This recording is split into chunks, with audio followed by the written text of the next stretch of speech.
Hello guys, मैं सिर्फ अमेश शुक्ला, मेरे चैनल में आपका स्वागत है। आज इस पूरे वीडियो में हम बात करने वाले हैं कि जो 3 मार्कर के प्रश्न जो हम लिखते हैं, उन 3 मार्कर के प्रश्नों की हम फ्रेमिंग कैसे करें। हालांकि अगर आप मुख्य परीक्षा का विषय देखें तो आज इस वर्ष का जो विषय है जो उसमें तो 3 मार्कर के प्रश्न हैं, लेकिन जब अगले वर्ष का पाठ्यक्रम देखेंगे तो उसमें कुछ बदलाव हुए हैं, जिसका एक वीडियो मैंने बनाया है, उसे आप देख सकते हैं। तो उसमें 1 लाइन के प्रश्न और उसमें 5 लाइन के प्रश्न, सरल भाषा में अगर हम बात करें तो उसमें जो हमारा अभी तक का पाठ्यक्रम था उसमें हमको 3 मार्कर के प्रश्न, 6 मार्कर के प्रश्न और 15 मार्कर के प्रश्न लिखने होते थे। 3 मार्कर के प्रश्नों की जो समय सामान्यतः अगर देखें तो 2 से 3 लाइन या 4 लाइन में लिखना होता था, और 6 मार्कर के प्रश्न जो होते थे वो 100 शब्दों के होते थे, और ऐसे ही 300 शब्दों के हमारे 15 नंबर के प्रश्न होते थे। लेकिन अब जो पाठ्यक्रम में बदलाव हुआ है, उस पाठ्यक्रम में बदलाव के तहत अब हमको कुछ प्रश्नों के उत्तर हमको 1 लाइन में देने होंगे, कुछ प्रश्नों के उत्तर हमको 5 से 6 लाइन में देने होंगे, और कुछ प्रश्नों के उत्तर हमको 150 से 200 शब्दों तक देने होंगे। तो मेरे कहने का मतलब ये है कि जो हमारा 3 मार्कर का प्रश्न है उसके कंटेंट जो हैं वो हमारे बर्बाद नहीं जाने वाले हैं, वो हमको नए पाठ्यक्रम में भी काम में आएंगे। जहाँ तक हम बात करें तो 1 लाइन में जो लिखने वाले प्रश्न हैं वहाँ पे भी आ सकते हैं, और जो हमारे 6 लाइन 5 लाइन में लिखने वाले प्रश्न हैं वहाँ भी आ सकते हैं। तो कुल मिलाकर के ये पाठ्यक्रम हमारा अगले वर्ष भी हमारे काम में आने वाला है, जो हम 3 मार्कर के प्रश्नों को स्टडी कर रहे हैं। लिखने का प्रारूप जो है वो फिक्स होता है, उसको आप थोड़ा सा ध्यान रखिए किस तरीके से हम 3 मार्कर के प्रश्नों को लिखें। खास तौर पे प्रेजेंटेशन जो है वो हमारा इतना अच्छा होना चाहिए कि उसको बड़े आसानी से सहज तरीके से आपका एग्जामिनर उसको पढ़ करके समझ जाए। तो ये चीज़ें हैं, चलिए स्टार्ट करते हैं।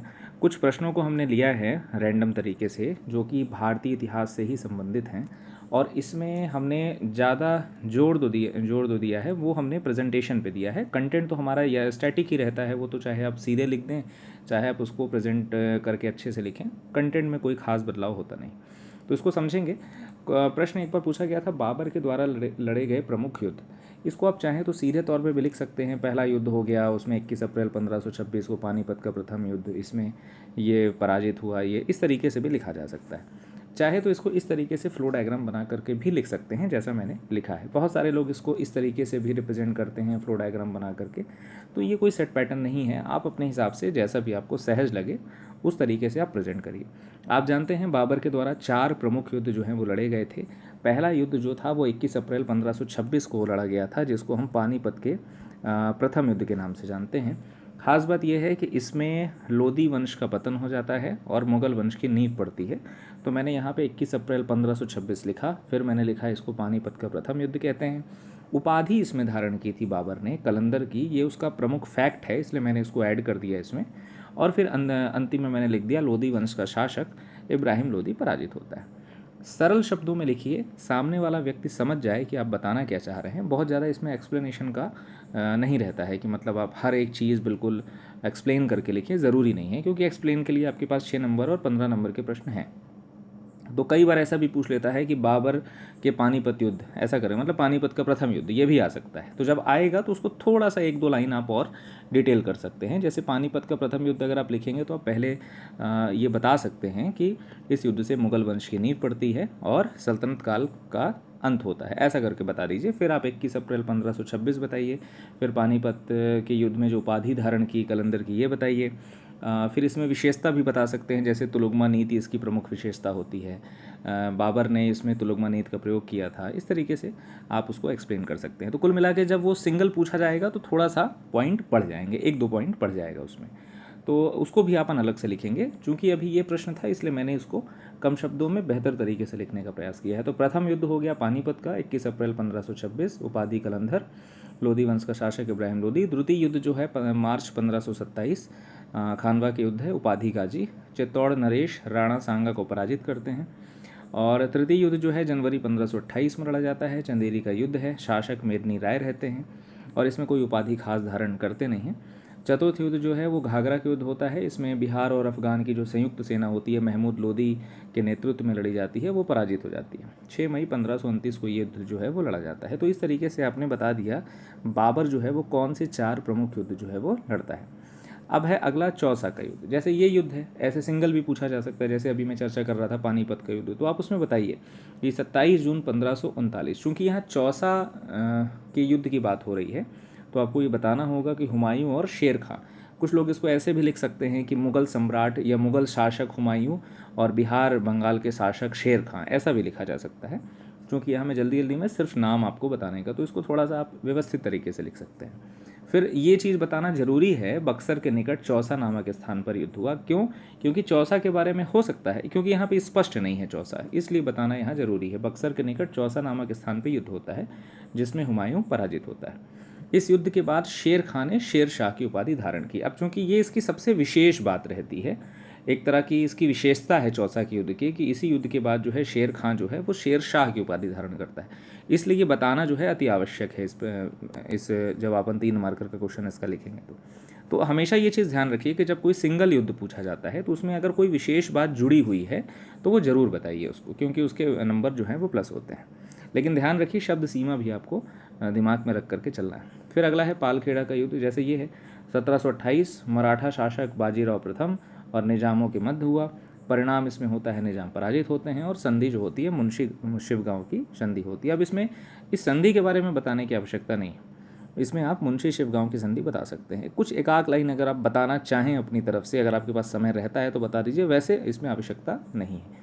आगे बात करें आंग्ल मैसूर युद्ध की, तो आंग्ल मैसूर युद्ध वैसे तो सिंगल पूछने की, मतलब प्रथम आंग्ल मैसूर युद्ध, द्वितीय तृतीय ऐसा करके पूछा जाता है। क्योंकि यहाँ मैं अब आंग्ल मैसूर युद्ध लिख रहा था इसलिए मैंने इकट्ठे ही उसको बना दिया है, इकट्ठे ही लिख दिया है। मतलब जो 4 युद्ध लड़े गए उसके बारे में मैंने इकट्ठा यहाँ पे लिख दिया है। तो पहला जो है तो 1767 से 69 के बीच में लड़ा जाता है। हैदर अली और लॉर्ड वेरलस्ट के बीच में लड़ा जाता है।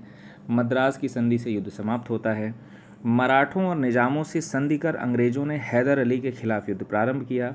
दक्षिण भारत का प्रथम राज्य जो अंग्रेज़ों से पराजित नहीं हुआ। इसको अब देखिए, इसको आप चाहें तो सीक्वेंस में भी लिख सकते हैं। जैसे यहाँ मैंने फ्लो डायग्राम इस तरीके से बना करके लिखा है, तो आप चाहें तो इसको एक ही तरफ लिख सकते हैं, ज़रूरी नहीं है आप दोनों तरफ बना करके लिखें। तो यहाँ पे आपने बता दिया कि 67 से 69 के बीच में होता है, इसके बीच में हुआ। फिर आपने बताया कि ये युद्ध की पृष्ठभूमि कैसे रहती है कि भाई मराठे और निजाम से संधि कर लेते हैं अंग्रेज और हैदर अली के खिलाफ युद्ध प्रारंभ कर देते हैं, और अंतिम में मद्रास की संधि होती है 69 में। और ये दक्षिण भारत का पहला राज्य जो होता है जो अंग्रेज़ों से पराजित नहीं होता। चूँकि अंग्रेज संधि कर लेते हैं इसका मतलब अंग्रेज़ों से पराजित नहीं हुआ। तो इस तरीके से आप बता सकते हैं। अब द्वितीय युद्ध में बताइए कि इस युद्ध का कारण क्या था। क्योंकि पहला युद्ध हुआ तो द्वितीय युद्ध का कुछ ना कुछ कारण होगा, क्योंकि संधि जब हुई तो स्वाभाविक सी बात है कि उस संधि का उल्लंघन हुआ रहा होगा, तभी द्वितीय युद्ध हुआ। तो कारण में आप इसको बताइए कि मद्रास की संधि की शर्तों का उल्लंघन होता है और हैदर अली द्वारा कर्नाट के अर्काट पे आक्रमण किया जाता है। 80 से 84 के बीच में होता है। हैदर अली और वारेन हास्टिंग्स के बीच में होता है। वारेन हास्टिंग्स गवर्नर जनरल रहते हैं। 1781 में अंतिम जो निर्णायक युद्ध होता है पोर्टो नोवो का युद्ध होता है हैदर और सर आयरकोट के बीच, जिसमें हैदर की पराजय होती है। और 1784 में मैंगलोर की संधि से युद्ध विराम हो जाता है। तो इस तरीके से आपने ये चीज़ बता दिया कि कारण उसका क्या था। फिर कारण के बाद वो युद्ध के बीच की जो पृष्ठभूमि है वो भी आपने बताई, और अंतिम में आपने बता दिया कि उसका क्या परिणाम हुआ या क्या उसका अंतिम में कौन सी संधि हुई। ये चीज़ें आपने उसको बता दी। तो द्वितीय जो यहाँ पे युद्ध है उसके बारे में इतनी चीज़ें बताना जो है वो अति आवश्यक है। फिर तृतीय जो आंग्ल मैसूर युद्ध है उसके बारे में भी समझते हैं। इसमें आप बताइए 1790-92 में हुआ। कारण बता दिया कि टीपू जो है वो टीपू सुल्तान जो है वो धीरे धीरे फ्रांसीसियों से समझौता कर रहे थे, गुप्त समझौता कर रहे थे। स्वाभाविक सी बात है कि अंग्रेज बैठे हैं, उनके मर्जी के बिना आपने फ्रांसीसियों से गुप्त समझौता कैसे कर लिया। तो इसी कारण से ये भी जो है ये अपने आप में कारण होता है। फिर आप बताइए कि किसके किसके बीच में होता है, तो टीपू सुल्तान और कॉर्नवालिस के बीच में होता है। और 1792 में श्रीरंगपट्टनम की संधि से युद्ध विराम हो जाता है। तो कारण भी बताया, पृष्ठभूमि बताया, किसके किसके बीच में हो ये भी बताया, और संधि भी बता दी। ये उसकी चीज़ें इंपॉर्टेंट हैं। और चतुर्थ आंग्ल मैसूर युद्ध जो होता है इसके बारे में आपको बताना होगा कि टीपू सुल्तान और लॉर्ड वेलेस्ली के बीच में होता है, 1799 में होता है। अंग्रेज़ों की बढ़ती राजनीतिक इच्छा शक्ति इसका कारण होता है।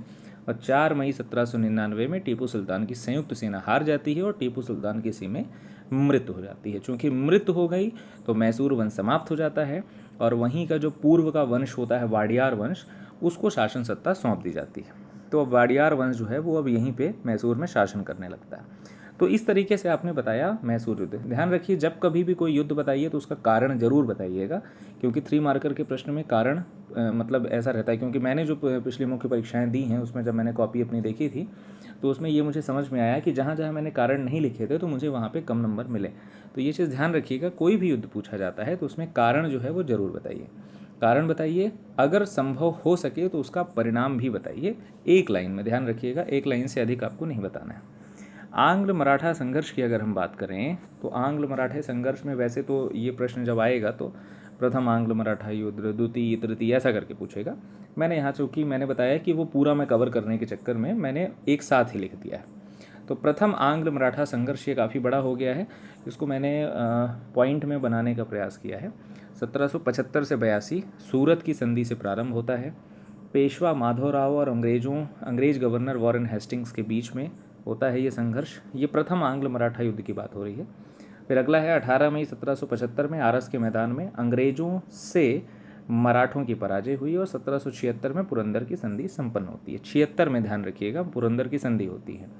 फिर बम्बई की अंग्रेजी सरकार जो है वो इस संधि का विरोध करती है और 1779 में बड़गांव की संधि करती है और 1782 में सालबाई की संधि हो जाती है और युद्ध समाप्त हो जाता है। और संधि के तहत ये बात होती है कि कंपनी जो है वो पेशवा को पेंशन देगी और पेंशन लेने के लिए पेशवा इसको स्वीकार भी कर लेते हैं। तो कुल मिलाकर के 82 में पूरी तरीके से सालबाई की संधि के साथ प्रथम आंग्ल मराठा युद्ध समाप्त हो जाता है।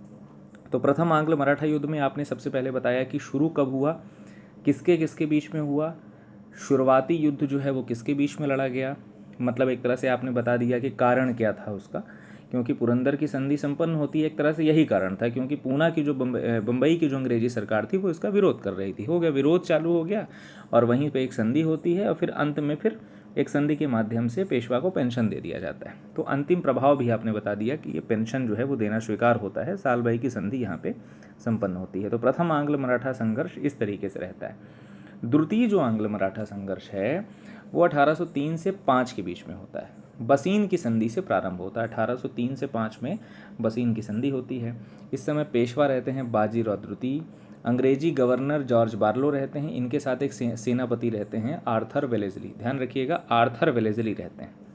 तो दौलत राय सिंधिया और रघुजी भोसले द्वितीय ने बसीन की संधि को चुनौती दी, क्योंकि बसीन की संधि यहाँ पे 1803 से 5 में हुई थी। पेशवा बाजीराव द्वितीय रहते हैं इस समय, लेकिन फिर बाद में दौलत राव सिंधिया और रघुजी भोसले इसको चुनौती देते हैं और 1803 में वेलेस्ली ने सिंधिया और भोसले की संयुक्त सेना को पराजित किया 1803 में। और परिणामतः भोसले और सिंधिया को 2 संधियां करनी पड़ी, भोसले को देवगांव की और सिंधिया को सुरजी अर्जन गांव की संधि करनी पड़ी। अंत में ये दोनों संधियों के बाद अंततः होलकरों से संधि संपन्न होती है और राजपुर घाट की संधि 1805 में होती है और इसी से द्वितीय आंग्ल जो मराठा युद्ध है वो क्या हो जाता है, संपन्न हो जाता है। तो 1805, इसीलिए 3 से 5 लिखा। तो कुल मिला के बसीन की संधि से प्रारंभ होता है 3 में, फिर उसके बाद देवगांव की संधि होती है, फिर सुरजी अर्जन गांव की संधि होती है और राजपुर घाट की संधि होती है। ये आपको बताना पड़ेगा संधि, उसका कारण ये है क्योंकि ये इसी कार्यकाल के दौरान ये संधियाँ होती हैं इसमें। तो ये जब तक आप संधि नहीं बताएंगे तब तक आपका ये 3 मार्कर का प्रश्न कंप्लीट होने वाला नहीं है। तो ये ध्यान रखिएगा, भले चाहे आप इसका पूरा विस्तृत व्याख्या ना करें, लेकिन उसका उल्लेख करना जो है वो ज़रूरी है, क्योंकि आपसे द्वितीय आंग्ल मराठा युद्ध की पूरी बात वो जानना चाह रहा है। तो राजपुर घाट की संधि से समापन, बसीन की संधि से प्रारंभ। इसको एक लिखने का तरीका जो है ऐसे भी लिखा जा सकता है कि जैसे आप द्वितीय आंग्ल मराठा युद्ध लिखिए तो सीधे पॉइंट में लिखिए कि प्रारंभ कैसे हुआ बसीन की संधि से, समाप्त कैसे हुआ आपने लिख दिया राजपुर घाट की संधि से, और फिर नीचे आप लिख दीजिए कि अन्य संधियों में आप ऐसे लिख सकते हैं कि भोसले से देवगांव की संधि, सिंधिया से सुरजी अर्जन गांव की संधि, ऐसे करके लिख दीजिए।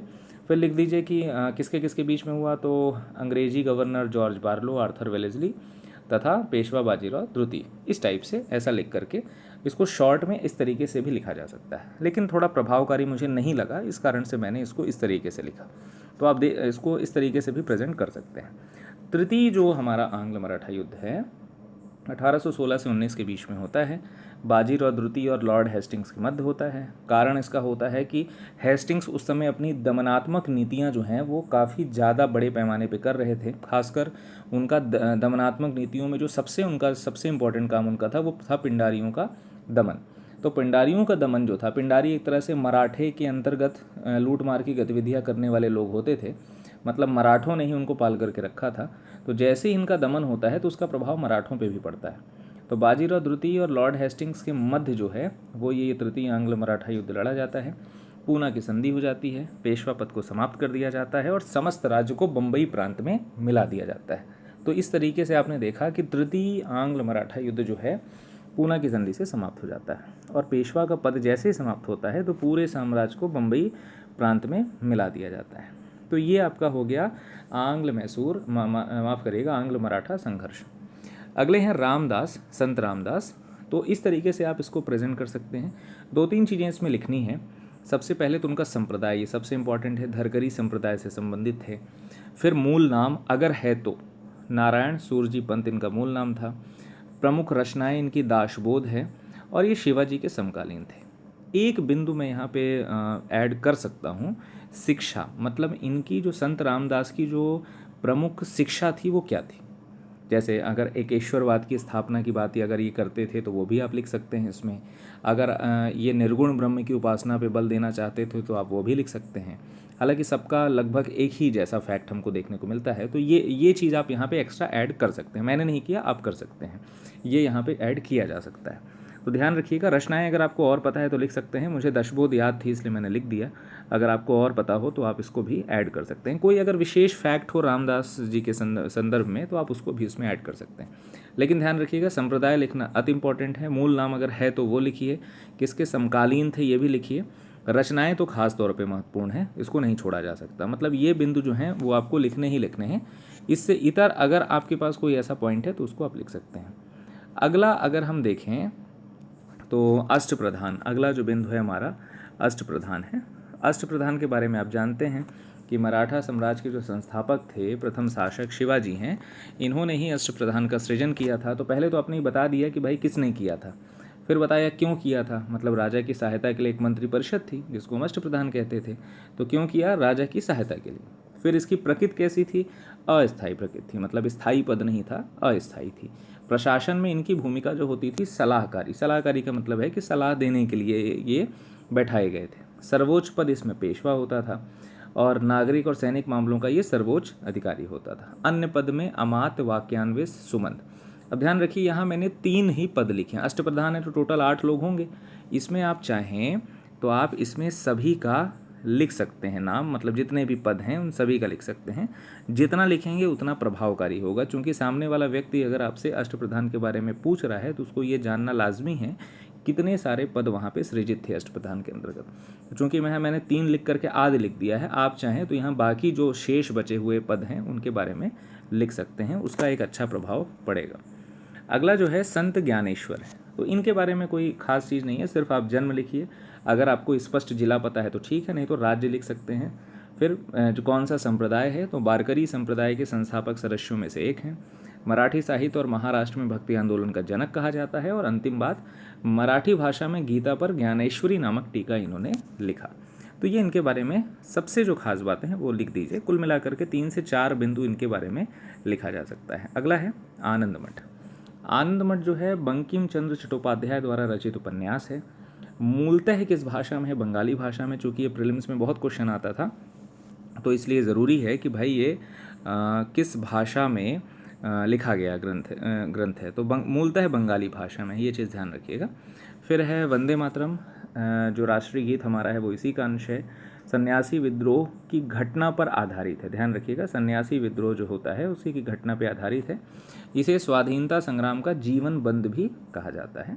ये फैक्ट मुझे मिल गया था किसी किताब में, तो इसलिए मैंने इसको लिख दिया। आपको अगर याद है तो लिख सकते हैं, अदरवाइज़ आप इतने फैक्टों से भी काम चलेगा जो 4 फैक्ट इंपॉर्टेंट है। तो आनंद मठ के बारे में ये बात हुई। अगला है 1857 की क्रांति के विफलता के कारण। हालांकि ये तो 6 नंबर का प्रश्न है, लेकिन इसको मैंने 3 नंबर के प्रश्न में भी परिवर्तित कर दिया है। ध्यान रखिए, जब कभी भी 3 नंबर के प्रश्न में कोई ऐसे प्रश्न पूछ लिए जाएँ जो 6 नंबर के प्रश्नों में, मतलब 6 मार्कर के प्रश्न हैं, तो उसमें मिनिमम आप 4 से 5 बिंदु लिखिए। मतलब 3 बिंदु से काम नहीं चलेगा, 4 से 5 बिंदु जो है वो लिखिए।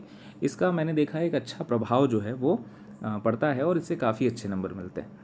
तो 4 से 5 बिंदु लिखिए, लेकिन उसको बहुत ज़्यादा डिटेल करने की आवश्यकता नहीं है। उसको सरल शब्दों में आप उसको मतलब 4 से 5 बिंदुओं में समेट दीजिए। जैसे सुनियोजित कार्यक्रम का अभाव, मतलब ऐसा मत लिखिए कि इस 1857 की क्रांति में सुनियोजित कार्यक्रम का भाव देखने को मिल रहा था और कोई विस्तृत मतलब उसको बहुत ज़्यादा डिटेल नहीं करना है। एक लाइन लिखिए, सामने वाला व्यक्ति समझ जाएगा कि कोई सुनियोजित कार्यक्रम उस समय नहीं रहा होगा। सीमित प्रसार, कुशल और योग्य नेतृत्व का भाव, शिक्षित भारतीयों का असहयोग और एकता का भाव, एक रूपी विचारधारा न होकर के विभिन्न वर्गों और हितों का प्रतिनिधित्व। तो ये 5 बिंदुओं से ये चीज़ स्पष्ट हो जाती है कि 1857 की क्रांति विफल इसीलिए हुई क्योंकि उनका कोई एक निश्चित कार्यक्रम नहीं था, कोई प्लान नहीं था, कोई उसका प्रसार भी हमको देखने को नहीं मिला। एक बहुत छोटे से क्षेत्र दिल्ली के आसपास में वो प्रसारित था। कोई योग्य नेता नहीं था, बहादुर शाह जफ़र बस को उन्होंने नेता बना दिया था। कुशल नेता वो थे नहीं और एक लंबे समय के नेता वो साबित नहीं हुए। शिक्षित भारतीय थे, वो वैसे भी तटस्थ चल रहे थे। उन्होंने किसी प्रकार की सहभागिता जो है वो इस आंदोलन में नहीं दिखाई। ख़ास बात यह है कि हमको एकता भी नहीं दिख रही थी क्योंकि महिला और अन्य वर्ग जो हैं वो अपने अलग अलग थलग कामों में लगे हुए थे और उनको 1857 की क्रांति से किसी प्रकार का मतलब नहीं था। जो एक रूपी विचारधारा होती है वो न हो करके अलग अलग वर्गों और हितों का ये प्रतिनिधित्व कर रही थी और वही वर्ग और हित जो हैं जिनका हित साधन हो रहा था वही इस 1857 की क्रांति में संलग्न थे। तो ये इसकी विफलता के कारण हैं जो इन बिंदुओं से स्पष्ट होते हैं। आगे अगला है सियासतनामा। सियासतनामा जो प्रश्न है ये जानना चाह रहा है कि ये सियासतनामा है क्या। तो निज़ामुल मुल्क तुसी द्वारा रचित है, ये फ़ारसी भाषा में लिखा गया है। ये ग्रंथ इक्ता व्यवस्था का जो विस्तृत व्याख्या मिलती है वो इसी सियासतनामा में मिलती है और दिल्ली सल्तनत की जो आर्थिक व्यवस्था के बारे में जो भी जानकारी है वो हमको इसी ग्रंथ से मिलती है। तो ध्यान रखिएगा, सियासतनामा के बारे में पहले आप बताइए किसने लिखा है, किस भाषा में है और किसकी जानकारी मिलती है, ये बिंदु आपको बताने ज़रूरी हैं। तो इस प्रकार से आपने देखा कि इतने सारे प्रश्न हैं, इसको हमने 3 मार्कर के हिसाब से फ्रेम किया है। आगे भी आपको इसी प्रकार के प्रश्नों के बारे में हम बताते रहेंगे। हमारा उद्देश्य ये है कि हम 3 मार्कर के प्रश्न जब लिखें तो उसको प्रेजेंट किस तरीके से करना है ये हम सीख लें, क्योंकि सबसे बड़ा जो खेल होता है 3 मार्कर में वो होता है प्रेजेंटेशन का। बहुत सारे लोग इसको सरल ऐसे लिख देते हैं बिंदुओं में। बिंदु लिखने में मैं ये तो नहीं कहूँगा कि वो गलत है, लेकिन प्रभावी तरीका होता है कि हम किस तरीके से पिक्टोरियल उसका प्रेजेंटेशन कर सकें। मतलब चित्रात्मक शैली जो है जितना ज़्यादा आप अपनाएंगे उतना ज़्यादा आपको प्लस नंबर जो हैं वो मिलेंगे, ऐसा मेरा सोचना है। क्योंकि पिछले कुछ वर्षों में हमने देखा है कि धीरे धीरे अब अपनी भाषाओं को हम मतलब बहुत ज़्यादा लिखने पे उनका जोर नहीं है। मतलब जो भी प्रश्न लिखे जा रहे हैं, जो भी प्रश्न आते हैं, तो बहुत ज़्यादा लिखने पे फोकस न करके वो थोड़ा सा कुछ प्रेजेंटेशन चाहते हैं। जैसे अगर कोई ऐसा आया, जैसे मध्य प्रदेश से अगर मान लीजिए कोई क्वेश्चन आया, नदियाँ पूछ लिया आपसे, तो बहुत सामान्य अगर व्यक्ति होगा तो वो नदियों के बारे में लिखेगा कि ये नदी यहाँ है, यहाँ पे गिरती है, यहाँ से निकलती है, ये इसकी सहायक नदी है। और कोई अगर कोई टेक्निकल व्यक्ति है या कोई अच्छा खासा अगर इसमें वर्क किसने किया है तो वो एक सरल सा मैप बनाएगा। मैप में उसने नदियों को दर्शा दिया, उसका उद्गम दर्शा दिया, उसका समापन दर्शा दिया और इस तरीके से उसने उसकी कुछ सहायक नदियाँ बता दी। तो इससे ये ज़्यादा प्रभावकारी समझ में आता है और इससे ज़्यादा नंबर जो हैं वो पिछले कुछ वर्षों में देखे गए हैं कि इससे ज़्यादा नंबर ऐड हुए हैं लोगों के। तो जो बहुत विश्लेषण करने पे ये पाया गया है कि जो हमारा प्रेजेंटेशन है वो प्रभावकारी होना चाहिए। उसी पे जोर देने के लिए हमने इस वीडियो सीरीज़ को चालू किया है। आगे भी आपको इसी प्रकार के वीडियोस मिलते जाएंगे। टेलीग्राम में आप फ्री स्टडी जोन के नाम से सर्च करके हमारे ग्रुप से ऐड हो सकते हैं। किसी प्रकार की अगर दिक्कत हो तो आप वहाँ पे हमसे बात कर सकते हैं। अदरवाइज़ कमेंट सेक्शन का ऑप्शन है, वहाँ भी आप हमसे सवाल पूछ सकते हैं। तो इस वीडियो में इतना ही। Thank you.